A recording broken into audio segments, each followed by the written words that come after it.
ओम शांति। आज 15 सितंबर 2025 की साकार मधुर महावाक्य है। आज की मधुर महावाक्य में बाबा बोले, मीठे बच्चे, बाप आए हैं तुम्हें कर्म अकर्म विकर्म की गुह्य गति सुनाने। जब आत्मा और शरीर दोनों पवित्र हैं तो कर्म अकर्म होते हैं, पतित होने से विकर्म होते हैं। प्रश्न है, आत्मा पर कट यानी जंक चढ़ने का कारण क्या है? कट चढ़ी हुई है तो उसकी निशानी क्या होगी? चढ़ने का कारण और चढ़ी हुई तो उसकी निशानी। तो कट चढ़ने का कारण क्या है? विकार। पतित बनने से ही कट चढ़ती है। अगर अभी तक कट चढ़ी हुई है तो उन्हें निशानियाँ क्या बता रहे हैं बाबा कि अगर अभी तक कट चढ़ी हुई तो उन्हें पुरानी दुनिया की कशिश होती रहेगी, बुद्धि क्रिमिनल तरफ जाती रहेगी, याद में रह नहीं सकेंगे। ओम शांति।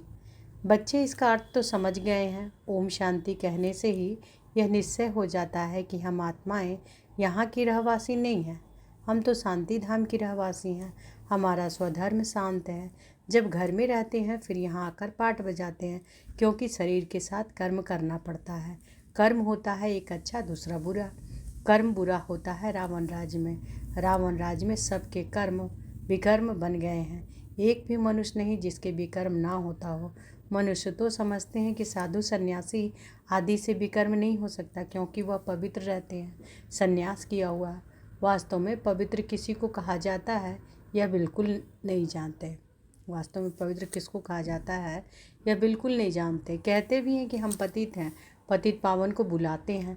जब तक वह ना आए तब तक दुनिया पावन बन नहीं सकती। यहाँ यह पतित पुरानी दुनिया है, इसलिए पावन दुनिया को याद करते हैं। पावन दुनिया में जब जाएंगे तो पतित दुनिया को याद नहीं करेंगे। वह दुनिया ही अलग है। हर एक चीज़ नई फिर पुरानी होती है ना। नई दुनिया में एक भी पतित हो ना सके। नई दुनिया का रचयिता है परमपिता परमात्मा, वही पतित पावन है। उनकी रचना भी जरूर पावन होनी चाहिए। पतित सो पावन, पावन सो पतित, यह बातें दुनिया में किसी की बुद्धि में बैठ ना सके। कल्प कल्प बाप ही आकर समझाते हैं। तुम बच्चों में भी कई निश्चय बुद्धि होकर फिर संशय बुद्धि हो जाते हैं। माया एकदम हक कर लेती है। तुम महारथी हो ना, महारथियों को ही भाषण पर बुलाते हैं, महाराजाओं को भी समझाना है। तुम भी पहले पावन राज्य थे, अभी तो यह है ही पतित दुनिया। पावन दुनिया में भारतवासी ही थे। तुम भारतवासी आदि सनातन देवी देवता धर्म के डबल सिरता संपूर्ण निर्विकारी थे। महारथियों को तो ऐसे समझाना होगा ना, इस नशे से समझाना होता है। भगवान उवाच, काम चिता पर बैठ सांवरे बन जाते हैं, फिर ज्ञान चिता पर बैठने से गोरा बनेंगे। अब जो भी समझाते हैं वह तो काम चिता पर बैठ ना सके, परंतु ऐसे भी हैं जो औरों को समझाते समझाते कामचिता पर बढ़ जाते हैं। आज यह समझाते कल विकार में गिर पड़ते। माया बड़ी ज़बरदस्त है, बात मत पूछो। औरों को समझाने वाले खुद कामचिता पर बैठ जाते हैं, फिर पछताते हैं। यह क्या हुआ? बॉक्सिंग है ना। स्त्री को देखा और कशिश आई, काला मुँह कर दिया। माया बड़ी दुस्तर है, प्रतिज्ञा कर और फिर गिरते हैं तो कितना 100 गुना दंड पड़ जाता है। वह तो जैसे शूद्र समान पतित हो गया। गाया भी हुआ है कि अमृत पीकर फिर बाहर में जाए दूसरों को सताते थे, गंद करते थे। ताली 2 हाथ से बजती है, एक से तो बज ना सके, दोनों खराब हो जाते। फिर कोई तो समाचार देते हैं, कोई फिर लज्जा के मारे समाचार ही नहीं देते। समझते हैं कि कहाँ ब्राह्मण कुल में नाम बदनाम ना हो जाए। युद्ध में कोई हारते हैं तो हाहाकार हो जाता है, अरे इतने बड़े पहलवान को भी गिरा दिया। ऐसे बहुत एक्सीडेंट होते हैं।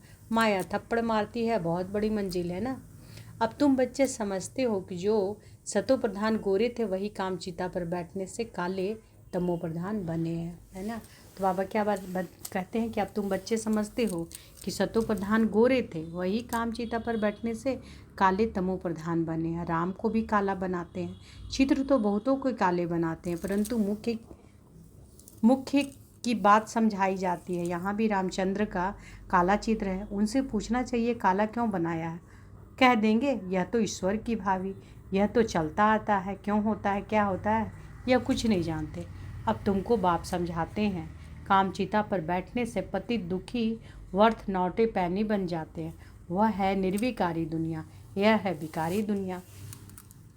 तो ऐसे ऐसे समझाना चाहिए। यह सूर्यवंशी, यह चंद्रवंशी फिर वैश्यवंशी बनना ही है। वाम मार्ग में आने से फिर वह देवता नहीं कहलाते। जगन्नाथ के मंदिर के ऊपर में देवताओं का कुल दिखाते हैं। ड्रेस देवताओं की है, एक्टिविटी बड़ी गंदी दिखाते हैं। बाप जिन बातों पर अटेंशन खिंचवाते हैं, ध्यान देना चाहिए। मंदिरों में बहुत सर्विस हो सकती है। श्रीनाथ द्वारे में भी समझा सकते हैं। पूछना चाहिए कि इनको काला क्यों बनाया है। यह समझाना तो बहुत अच्छा। वह है गोल्डन एज, यह है आयरन एज। कट चढ़ जाती है ना, अभी तुम्हारी कट उतर रही है। जो याद ही नहीं करते तो कट ही नहीं उतरती। बहुत कट चढ़ी हुई होगी तो उसे पुरानी दुनिया की कशिश होती रहेगी। सबसे बड़ी कट चढ़ती है ही विकारों से। पति थी उनसे बने हैं। अपनी जांच करनी है। हमारी बुद्धि क्रिमिनल तरफ तो नहीं जाती। अच्छे अच्छे फर्स्ट क्लास बच्चे भी फेल हो पड़ते हैं। अभी तुम बच्चों को यह समझ मिली है। मुख्य बात है ही पवित्रता की। शुरू से लेकर इस पर ही झगड़े चलते आए हैं। बाप ने ही यह युक्ति रची। सब कहते थे कि हम ज्ञान अमृत पीने जाते हैं। ज्ञान अमृत है ही ज्ञान सागर के पास। शास्त्र पढ़ने से तो कोई पतित से पावन बन नहीं सकते। पावन बन फिर पावन दुनिया में जाना है। यहाँ पावन बन फिर कहाँ जाएंगे। लोग समझते हैं फलाने ने मोक्ष को पाया। उनको क्या पता, अगर मोक्ष को पा लिया तो फिर तो उनको क्रियाक्रम आदि भी नहीं कर सकते। यहाँ ज्योत आदि जगाते हैं कि उनको कोई तकलीफ ना हो, अंधियारे में ठोकरे ना खाए। आत्मा तो एक शरीर छोड़ दूसरा जाकर लेती है। 1 सेकंड की बात है। अंधियारा फिर कहाँ से आया। यह रस्म चली आती है। तुम भी करते थे, अब कुछ नहीं करते हो। तुम जानते हो कि शरीर तो मिट्टी हो गया। वहाँ ऐसी रस्म रिवाज होती नहीं। आजकल रिद्धि सिद्धि की बातों में कुछ रखा नहीं है। समझो कोई को पंख आ जाते हैं, उड़ने लगते, फिर क्या, उससे फ़ायदा क्या मिलेगा। बाप तो कहते हैं कि मुझे याद करो तो विकर्म विनाश होंगे। यह योग अग्नि है जिससे पतित से पावन बनेंगे। नॉलेज से धन मिलता है। योग से एवर हेल्दी पवित्र, ज्ञान से एवर वेल्दी धनवान बनते हैं। योगी की आयु हमेशा बड़ी होती है, भोगी की कम। श्री कृष्ण को योगेश्वर कहते हैं। ईश्वर की याद से कृष्ण बना है। उनको स्वर्ग में योगेश्वर नहीं कहेंगे, वह तो प्रिंस है। पास्ट जन्म में ऐसा कर्म किया है जिससे यह बना है। कर्म अकर्म विकर्म की गति भी बाप ने समझाई है। आधा कल्प है राम राज्य, आधा कल्प है रावण राज्य। विकार में जाना यह है सबसे बड़ा पाप। सब भाई बहन है ना, आत्माएं सब भाई भाई हैं। भगवान की संतान होकर फिर क्रिमिनल असॉल्ट कैसे करते हैं। हम बीके विकार में जा नहीं सकते। इस युक्ति से ही पवित्र रह सकते हैं। तुम जानते हो कि अभी रावण राज्य खत्म होता है, फिर हर एक आत्मा पवित्र बन जाती है। उसको कहा जाता है घर घर में सोजरा। तुम्हारी ज्योत जगी हुई है, ज्ञान का तीसरा नेत्र मिला हुआ है। बाबा क्या कह रहे हैं कि तुम्हारी ज्योत जगी हुई है, ज्ञान का तीसरा नेत्र मिला है। सतयुग में सब पवित्र ही रहते हैं। यह भी तुम अभी समझते हो। दूसरों को समझाने की बच्चों में नंबरवार ताकत रहती है। नंबरवार याद में रहते हैं। राजधानी कैसे स्थापन होती है, कोई की बुद्धि में यह नहीं होगा। तुम सेना हो ना, जानते हो याद के बल से पवित्र बन हम राजा रानी बन रहे हैं। फिर दूसरे जन्म में गोल्डन स्पून इन माउथ होगा। बड़ा इम्तिहान पास करने वाले मर्तबा भी बड़ा पाते हैं। फर्क पड़ता है ना, जितनी पढ़ाई उतना सुख। यह तो भगवान पढ़ाते हैं। यह नशा चढ़ा हुआ रहना चाहिए। चोप चीनी ताकत का माल मिलता है। भगवान बिगर ऐसा भगवान भगवती कौन बनाएंगे। तुम अभी पतित से पावन बन रहे हो, फिर जन्म जन्मांतर के लिए सुखी बन जाएंगे, उच्च पद पाएंगे।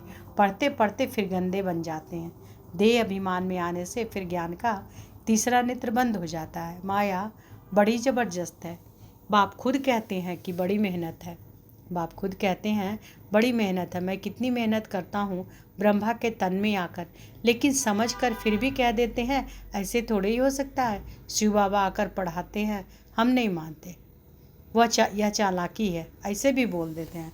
तो बाबा क्या कहते हैं कि बाबा कितना आकर मेहनत करते हैं ब्रह्मा के तन में आकर, और सब पढ़ लेते हैं, पहले पढ़ाई कर लेते हैं, समझ भी लेते हैं, और फिर बाद में क्या कहते हैं कि शिव बाबा आकर पढ़ाते हैं, हम नहीं मानते। यह चालाकी है, ऐसे भी बोल देते हैं। राजाई तो स्थापन हो ही जाएगी।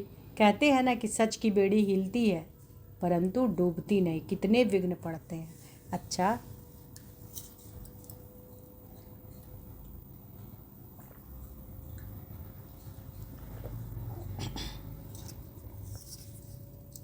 बाबा का याद प्यार लेंगे। मीठे मीठे सिकी लधे नूरे रतन श्याम से सुंदर बनने वाली आत्माओं प्रति माता पिता बाप दादा का दिल व जान सिक व प्रेम से याद प्यार और गुड मॉर्निंग। रूहानी बाप की रूहानी बच्चों को नमस्ते। हम रूहानी बच्चों की रूहानी माता पिता बाप दादा को याद प्यार गुड मॉर्निंग और नमस्ते नमस्ते नमस्ते। शुक्रिया बाबा शुक्रिया। धारणा के लिए मुख्य सार। पहला है योग की अग्नि से विकारों की कट जंग को उतारना है। योग की अग्नि से विकारों की कट को उतारना, अपनी जांच करनी कि हमारी बुद्धि क्रिमिनल तरफ तो नहीं जाती है। दूसरा, निश्चय बुद्धि बनने के बाद फिर कभी किसी भी बात में संशय नहीं उठाना, है ना। निश्चय बुद्धि बनने के बाद फिर कभी किसी बात में संशय नहीं उठाना। और दूसरा बाबा क्या बोलते हैं कि विकर्मों से बचने के लिए क्या करना है कि कोई भी कर्म अपने स्वधर्म में स्थित होकर बाप की याद में करना है ना। विकर्मों से बचने के लिए क्या बाबा बोले कि कर्म और अकर्म और विकर्म की गति बाबा क्या बताएं कि कर्म अकर्म कब होता है, जब शरीर और आत्मा दोनों ही पवित्र होती है तो कर्म अकर्म होता है। और अभी कर्म को विकर्म ना हो तो इसके लिए बाबा क्या बताएं उपाय कि विकर्मों से बचने के लिए भी कोई भी कर्म करते हैं ना तो अपने स्वधर्म, तो हम आत्मा का स्वधर्म क्या है, शांति प्रेम सुख आनंद, है ना। तो बाबा क्या कहते हैं कि कोई भी कर्म अपने स्वधर्म में स्थित होकर बाप की याद में करना है विकर्मों से बचने के लिए। जब हम बाबा की याद में और अपने स्वधर्म में टिककर करते हैं तो वो कर्म विकर्म नहीं होता है। तो विकर्मों से बचने के लिए कोई भी कर्म अपने स्वधर्म में स्थित होकर बाप की याद में करना है। आज बाबा ने वरदान दिया है तो बाबा का वरद हस्त अपने सर पर अनुभव करेंगे कि बाबा का वरद हस्त हमारे सिर पर है। बाबा ने वरदान दिया, श्रेष्ठ पालना की विधि द्वारा वृद्धि करने वाले सर्व की बधाइयों के पात्र भव। श्रेष्ठ पालना की विधि द्वारा वृद्धि करने वाले सर्व की बधाइयों के पात्र भव। संगम युग बधाइयों से ही वृद्धि पाने का युग है। बाप की परिवार की बधाइयों से ही आप बच्चे पल रहे हो, बधाइयों से ही नाचते गाते पलते उड़ते जा रहे हो। यह पालना भी वंडरफुल है।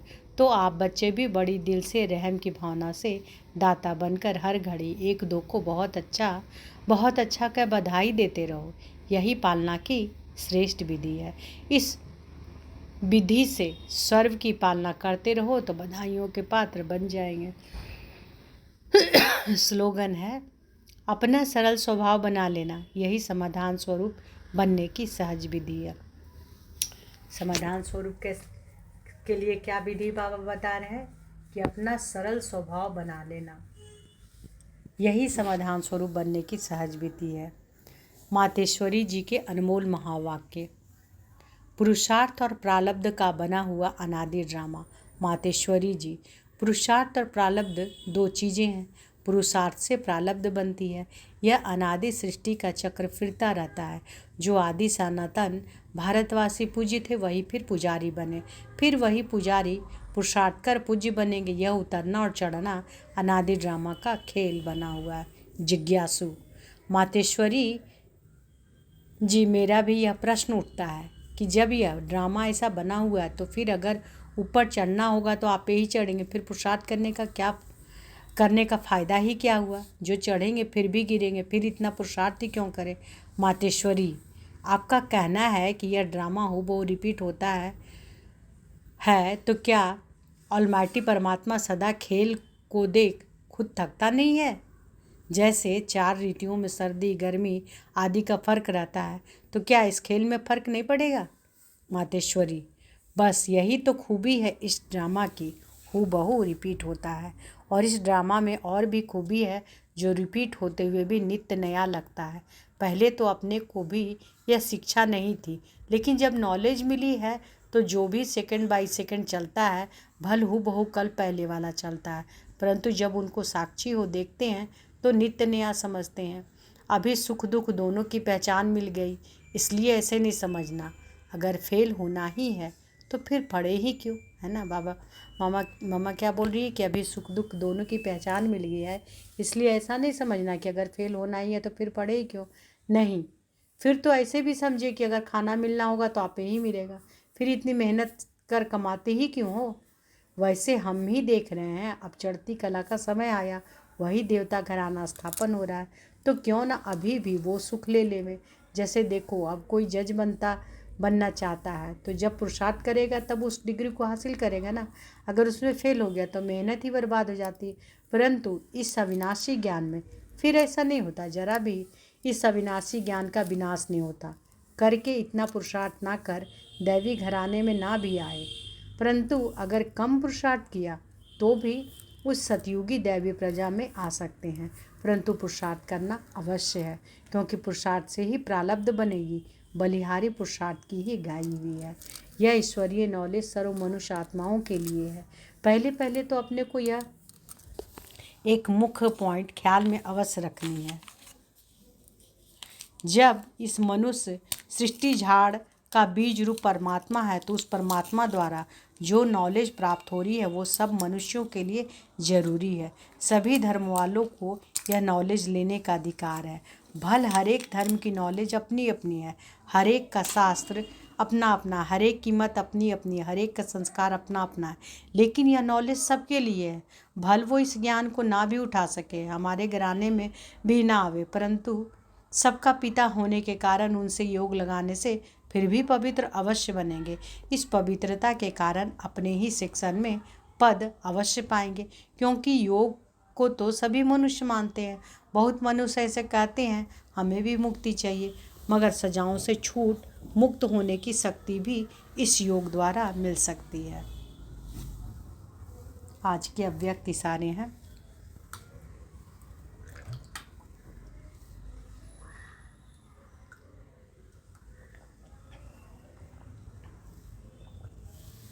अब लगन की अग्नि को प्रज्वलित कर योग को ज्वाला रूप बनाओ।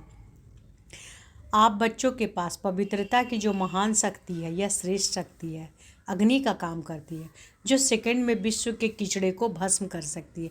जब आत्मा पवित्र की संपूर्ण स्थिति में स्थित होती है तो उस स्थिति के श्रेष्ठ संकल्प से लगन की अग्नि प्रज्वलित होती है और कीचड़ा भस्म हो जाता है। वास्तव में यही योग ज्वाला है।